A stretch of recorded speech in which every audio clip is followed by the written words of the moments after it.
right, well, welcome to Volunteering with Your Pet. And so I am Kristi May, and I am the founder and CEO of Legend Acres, and I am a Pet Partners Evaluator. And so what I want to talk to you about today is we get a lot of questions about pet therapy, and I just want to go over some frequently asked questions, and hopefully this gives you a little bit more information and a place to start with being interested in pet therapy. So welcome, and the goals for this sessions are going to be talking about what animals can participate, the commitment and training needed, and the steps to becoming registered, and the volunteer opportunities that also do not include your pet. Places that pet therapy teams visit are hospitals, retirement homes, rehab centers, group homes, hospice, schools, libraries, workplaces, airports. And this is just the small start of this list. There are a lot of other opportunities out there. We have participated in summer reading programs, and Legend and myself and some other of our pet handler teams have participated in summer camps. And this is just the list to start. Right, and so we're going to talk about the types of therapy animal visits. And so the most common one that you see a lot of are going to be social visits. So that's going into nursing homes, into hospitals, and those things. Also stress breaks. One of the things that we participated in the past was a stress break for finals at a local university. And so we had the dogs in the library during that time so that the students could take a stress break. There are also therapy sessions, and then we also have our Read With Me program and our Walk With Me program. And I have participated with the Read With Me program and the Walk With Me program with Legend. We participated with a summer school program, and we incorporated the Read With Me. And so on Thursdays, the kids would come in and read to our dogs. The Pet Partners Acceptable Species list, okay, is dogs, cats, horses, rabbits, guinea pigs, llamas, alpacas, and pigs. Okay. Now, for dogs, I do want to say that, first of all, a dog of any breed or mix of domestic breeds can participate. Okay. And so there's no breed restriction. The only thing, however, is that if there are local laws and animal control laws of, say, like there's a breed restriction in a certain city limit, then we would have to comply with that. The other thing also is that wolf and coyote hybrids are not permitted. So those are the only dog breed restrictions, if you will call it that, that are exceptions there. The other note I want to make too is that wild and exotic animals such as snakes and ferrets and lizards are not eligible for registration as therapy animals. Also, domestic farm animals such as chickens, ducks, and goats are not currently eligible at this time either. Okay, so let's go ahead and move on to then eligibility. So there's a couple of things that you need to consider for eligibility. And so first one is that the animals must be at least 1 year old to participate. Now, that's when you test. That doesn't mean your prep time and up to. You can take that handler's course, which we'll get to later, at any time. It's just that when you come to the therapy evaluation, they have to be 1 year old at that point. And now the only exception there is pocket pets, which include rabbits, guinea pigs, and rats. They must be at least 6 months old. And birds must have lived with the owner for at least 1 year to be eligible, and all other animals must live in the home for at least 6 months to be eligible. Animals must be reliably house trained, and that is really just for infection control purposes and waste control. All animals must be on a leash at all times. This includes small animals such as birds, rabbits, guinea pigs, and rats. Animals may not be fed a raw protein diet, and animals with a history of aggression towards people and other pets are also not eligible to participate. This does include animals that have been trained for bite work, protection work, or anything such as like Schutzhund training. They are not eligible to be part of the pet therapy program. For safety of your animals and for the people that you visit, okay, your animals need to be in good health, free of internal and external parasites. Animals may not be on antibiotics, antifungals, or any type of autoimmune suppressing or immunosuppressive medications when they evaluator visit. Once they've completed those medications, they are welcome to participate. I do want to add here also that anti-anxiety medications or anything that's being used for medications that alter behavior will make your animal not eligible to participate in that. If your animal meets those requirements and has basic obedience skills that are appropriate to the species, then pet therapy may be a good fit for you. Just a quick note that it is possible for you to volunteer with an animal that is not your pet, as long as all of the requirements for the animal are met and you have the pet owner's permission. And I had a team that tested in January, and so it was a husband-wife team, and so they each certified with the same dog in that situation. And so that would be kind of a very similar situation to that. So what makes successful therapy animals? So in addition to enjoying people, what we're looking for animals that really enjoy meeting with the public and are really seeking out people's attention. We want that to be not just tolerated, but they actually enjoy those interactions. For example, one of the test items is that your dog needs to accept a hug. And in accepting a hug, I'm looking for a dog that's going to basically kind of meet you in the middle or hug back. Or if you put your hand out and the dog brings its head up to bump, is a dog that's seeking out those social interactions, as well as obedience. And so there needs to be a strong bond there to be able to get your dogs through. Sometimes there's some uncomfortable situations that happen when you're out and about with pet therapy. And we're really looking for you and your therapy animal to be well bonded and not run into any issues there.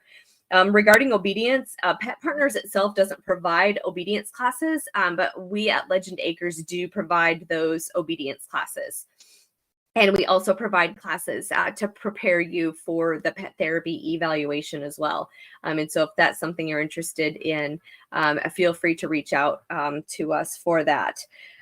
So with obedience, these are some of the things that we're looking for in the pet therapy. So this kind of lets you know where you're at obedience wise with your dog.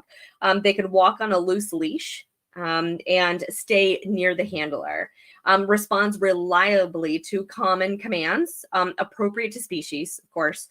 So we're kind of focusing really more on dogs here today, but we're talking about all species. And the commands we're looking for are sit, down, stay, come, and a leave it for dogs. We're also looking that your dogs do not jump up on people or equipment. And so that is a safety thing. And I do want to note there too that you can give proper direction for people. So I'm going to give you an example of that. Let's say you do have a dog that is always seeking out human attention and is wanting to jump up. And you know that they jump up if they're not in a sit and prepared to be petted by someone. You can give the instruction when somebody asks a pet to, say, hold on, let me get my dog into the position that they need to be in to be able to do that. And then they also still remain calm while still being petted, and they're not going to jump up into someone's face. And then also does not vocalize inappropriately, or it can be can be stopped by the handler. And so, by the way, I'm going to mention here that aggressive barking is not something that is ever considered as acceptable behavior. Reliably housebroken. We're not looking to have accidents when we're out in public. Takes treats nicely from your hand, and they do not mouth or lick people during interactions. They do not become overly rambunctious when being petted, and they can walk past other animals without displaying aggression or excessive fear. So that we're looking for these other behaviors as well. So we don't want our dogs to be nosy or intrusive behaviors, such as begging for treats, exuberantly sniffing strangers, sticking their nose into bags and purses and waste baskets, and things like that. And so the other thing I need everybody to remember here too is that we want our therapy animals, by definition, they need to enjoy interaction with strangers, which includes being petted, touched, and handled, sometimes awkwardly. And you as the handler will do what you can to ensure that people know how to pet your animal, but therapy animals are often a little bit forgiving and tolerant of differences. And also, I just want to remind you too that safety is always a huge priority for both you and your animal. It's critical that the therapy animal does not have a history of being aggressive towards people or other animals for that. So then let's talk about successful handlers. Okay, it's not uncommon for people to focus on what the animal does in pet therapy, but don't overlook your role as the handler. Pet partners volunteers are professionals in their interactions with clients and facility staff, as well as volunteers. Remember that you are interacting with strangers too, not just your animal. You'll need to be able to respond gracefully to a variety of situations that could arrive. The primary role of the handler is to be the animal's guardian. And so you are your animal's best advocate.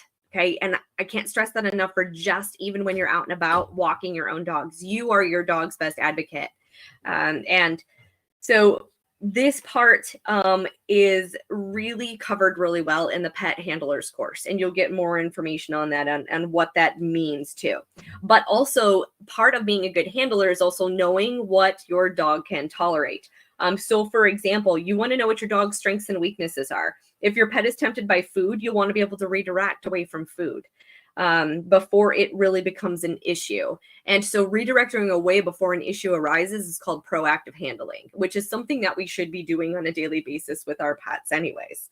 But the thing is that you are going to be responsible for making decisions about what is and what isn't appropriate during the visit. Okay, as part of being your animal's advocate, when you are taking the handler's course, you'll hear this referred to as YAVA. And it will come up a lot. Animal welfare is a big priority of pet partners. And so we always make decisions based on what is best for your animal and not just for the people that you're visiting with. All right. And it is also, I just want to make a quick note there on that too, is that it is also your job to ensure that your animal is in good health, properly groomed, and that your visits are consistent with pet partners' best practices to help ensure a safe and effective visit for everyone. All right, so therapy animal teams are volunteers.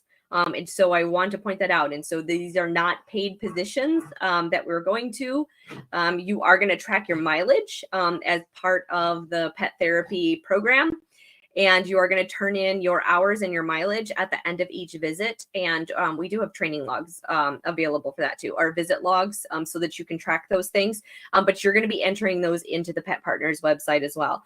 But they are volunteers. All therapy handlers, licensed instructors, and team evaluators were all volunteers as part of the therapy animal teams. And you will also need to follow all volunteer requirements of the site where you choose to volunteer.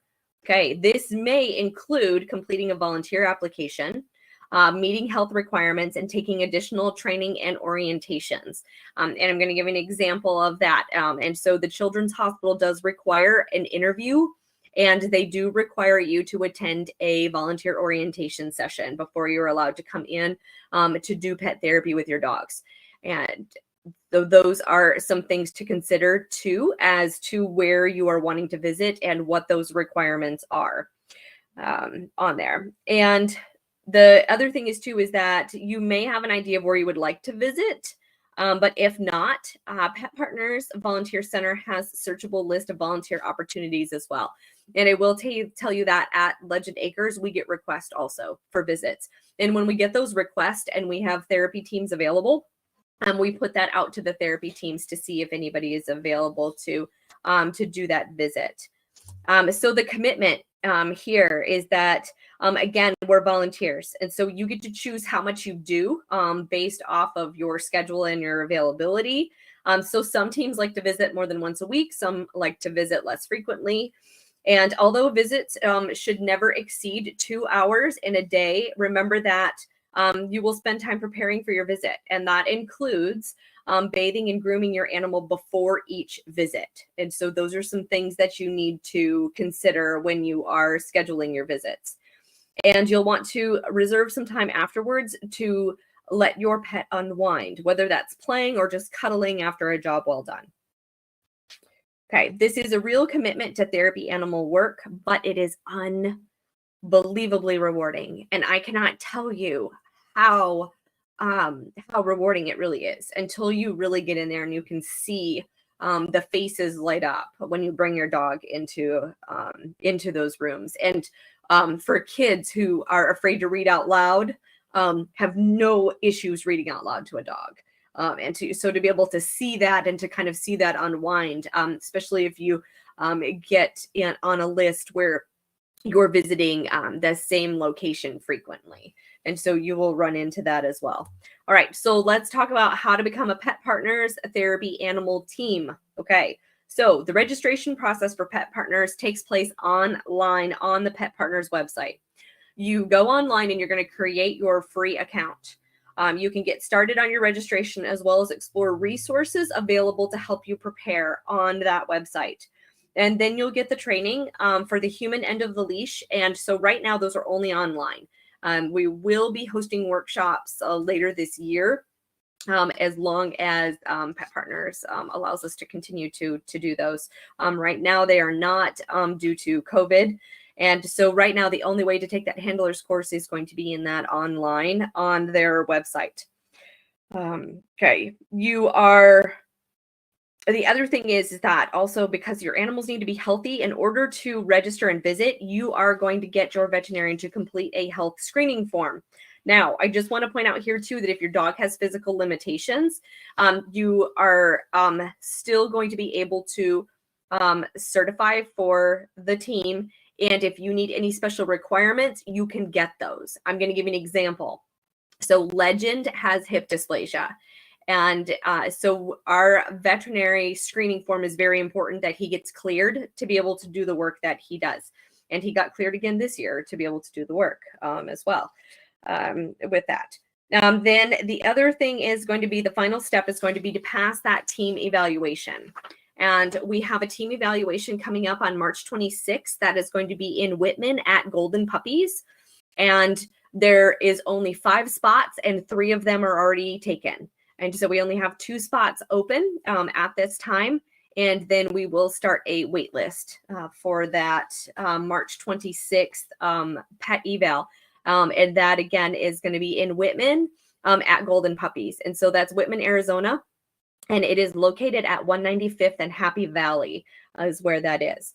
And then once you have completed all of these steps, you're going to submit all your materials to Pet Partners. Once approved, you're going to receive a link to pay for your registration fee, and then you will receive your acceptance letter. And then after that, they're going to send you your ID badge and any other, I would say basically it's just going to be your ID badge. And then they'll also send you your packet of information and your certificate for being a pet therapy team. Okay, so the first thing is to go ahead and get started online. It's to create a volunteer center account. And how you're going to do that is you're going to go to My Registrations and you're going to start your registration by clicking the Start a Team Registration button. Okay, and then in addition to submitting your registration, you can access the resource library too. And so there's lots of videos and handouts and good information in there also with that. So step 2 is going to be that handler training. Okay, and so we talked about the handler training already. And so you're going to take this online through the website. And last I checked, I believe it was around, I believe it's under $90. Don't quote me on that, but that was what the price was. So I I'll have to check on that and see if that price has changed there. Okay, the animal health screening. This has to be completed by your veterinarian. You are required to provide a proof of rabies vaccination for birds, guinea pigs. You are required to provide a proof of rabies vaccination, but birds, guinea pigs, rabbits, and rats are exempt from the rabies vaccination. They also have to be free of parasites and physically able to participate. And that's what I was talking about. So we do take dogs that do have dogs and other pets that have different disabilities, and that doesn't necessarily exclude them from participating in that. And so talk with your veterinarian about that on what's appropriate. Okay, and then the evaluation process. Okay, and so with the evaluation, this is so we say it's about 45 minutes to do the test. And what the test is it's going to run through a simulation of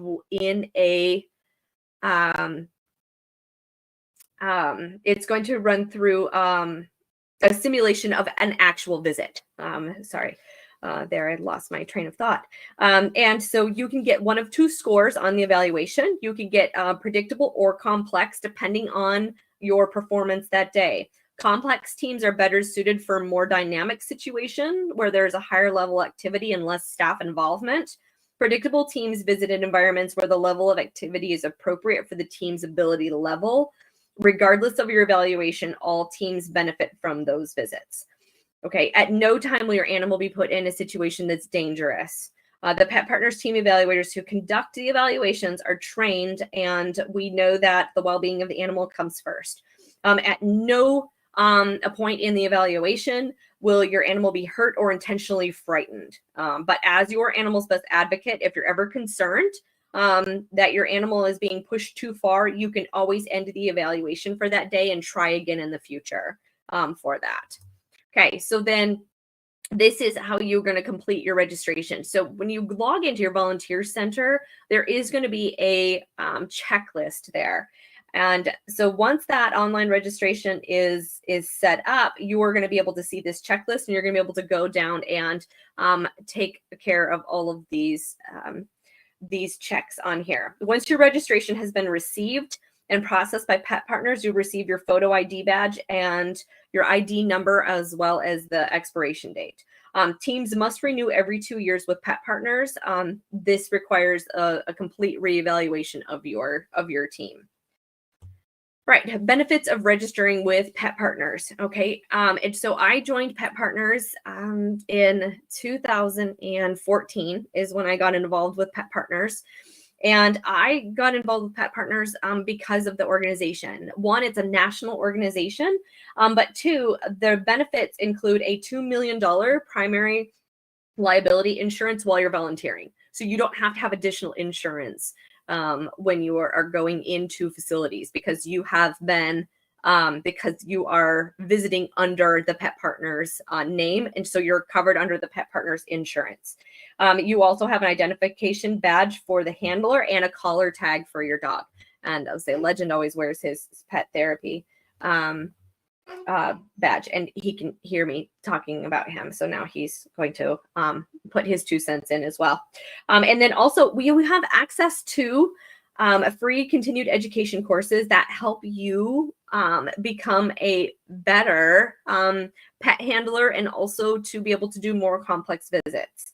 And also then through Pet Partners, they have referral to facilities that are seeking animal teams. Okay. The other thing is that you get the Pet Partners Interactions magazine. You have access to licensed evaluators and instructors as local resources, such as myself with Legend Acres.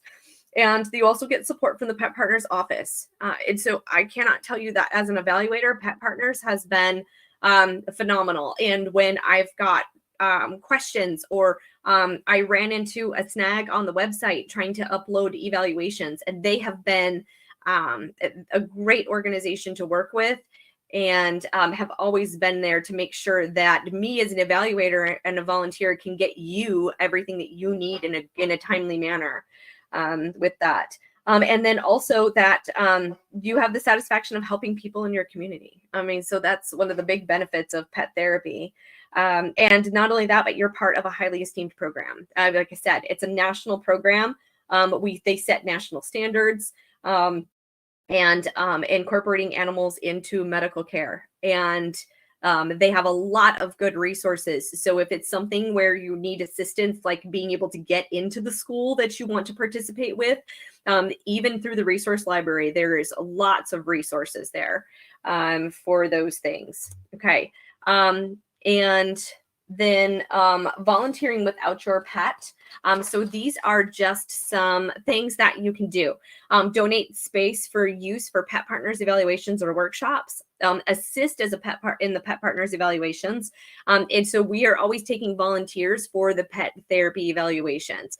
And if pet therapy is something you're interested in doing, I will encourage you to volunteer for an evaluation, because it lets you see exactly what myself as an evaluator is looking for in the taskings that you're asked to do in the evaluation. And it's really helpful to really get in there and be part of that, to see what like where are you and your animal's limitations? What are the things that you need to work on there? And so with that, we also have obedience classes.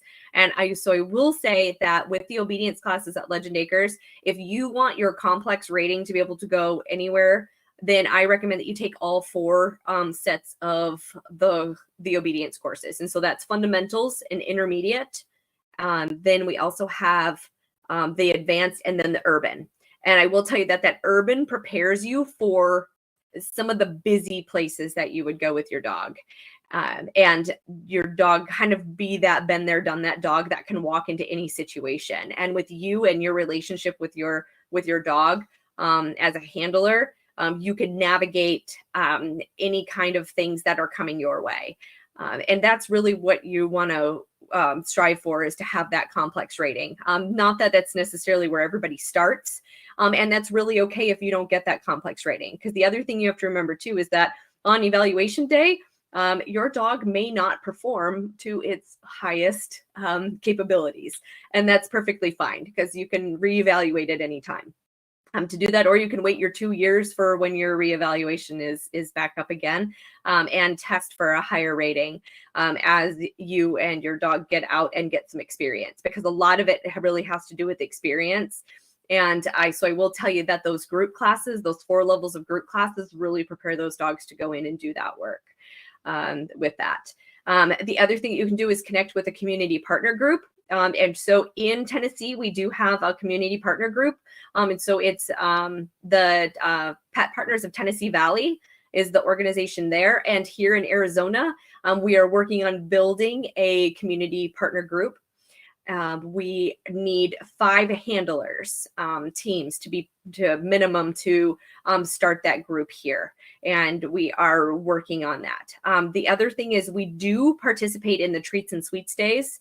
And if you want to get involved in that, that will be coming up this fall, as well as the world's largest pet walk. And we host a world's largest pet walk as Legend Acres every year. And the other thing too is become an advocate, become a volunteer. There's lots of positions within Pet Partners as an organization, and they're always looking for volunteers with that. The other thing is that Grassroots Advocacy. So Pet Partners spends a lot of time defending and promoting the idea that animals have a positive impact on our lives. And if you want to learn more about that, you can always find that information through the Pet Partners page.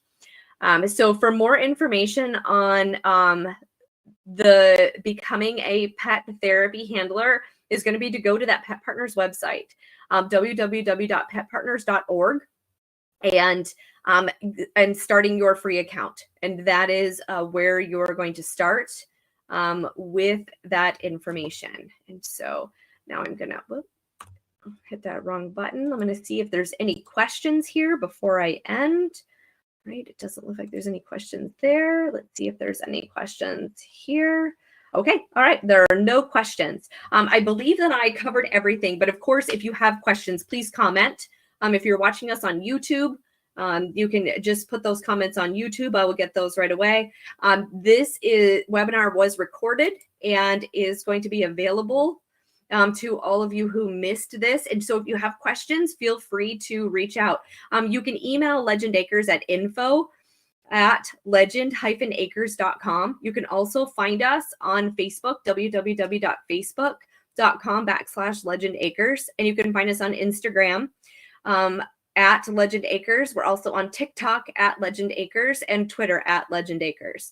And so you can reach out to us any way that you need to. If you need to reach us by phone or text, you can contact us at 931-516-3064.